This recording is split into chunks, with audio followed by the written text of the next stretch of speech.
السلام علیکم دوستو، ٹاپ انالیسس میں آپ کو خوش آمدید۔ اسرائیل پر 70 سال سے جب سے یہ ناجائز ریاست بنی ہے تب سے اب تک ہمیشہ یہی ہوتا رہا کہ اسرائیل فلسطین پر حملہ کرتا رہا اور فلسطین مار کھاتے رہے اور فلسطینی مار کھاتے رہے، لیکن یہ تاریخ میں پہلی بار ہوا کہ فلسطین نے واپس پلٹ کر اسرائیل پر وار کیا ہے اور یہودی مارے گئے ہیں۔ اب تک حماس اور حزب اللہ نے 1500 سے زیادہ راکٹ اسرائیل پر برسائے، جن میں سے 500 کے قریب یہودی آبادی پر گرے اور وہ ہلاک ہوئے ہیں۔ حماس کے پاس جدید راکٹوں کے ساتھ ساتھ جدید ڈرون بھی آ چکے ہیں، جبکہ اسرائیل کے مطابق اب تک اس کے 5 سویلین لوگ مارے گئے ہیں، جن میں کچھ باہر کے بھی ہے، ایک انڈین لڑکی بھی ماری گئی ہے۔ مسلم دنیا حماس کی کھل کر مدد کر رہی ہے۔ حماس کے پاس وہ جدید ڈرون بھی آ گئے ہیں جو آذربائیجان کے پاس تھے۔ ان ڈرون کی مدد سے آذربائیجان نے ایک ہی دن میں آرمینیا کی کمر توڑ کر رکھ دی تھی، اور کل جب حماس نے ان پر ڈرون سے حملہ کیا تو اسرائیل اتنا گھبرایا، اسرائیل نے سیدھا جو بائیڈن سے مدد مانگ لی ہے۔ ایک اسرائیلی فوجی نے اپنے اوپر برسنے والے میزائل سے تباہی بتا رہا ہے اور یہ کہہ رہا ہے کہ حماس کی جانب سے 300 راکٹ ان کے گھروں پر برسائے گئے اور گھروں کو تباہ کر دیا گیا۔ دوستو، وہی ہو رہا ہے جو اسرائیل فلسطین پر کر رہا تھا، فلسطین پر فضائی بمباری کر کے وہاں پر بہت سے لوگوں کو مارا تھا۔ اب بھی یہی ہو رہا ہے، فلسطین میں بہت زیادہ مسلمان مارے جا رہے ہیں، لیکن پہلی بار ایسا ہو رہا ہے کہ ساتھ ساتھ یہودی بھی مارے جا رہے ہیں۔ دوستو، اپنی رائے ضرور دیجیے گا۔ اللہ حافظ۔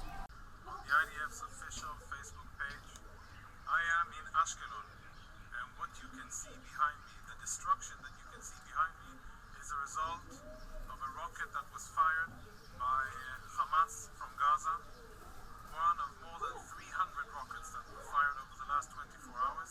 And have a look at the magnitude of the destruction here. This used to be a private home.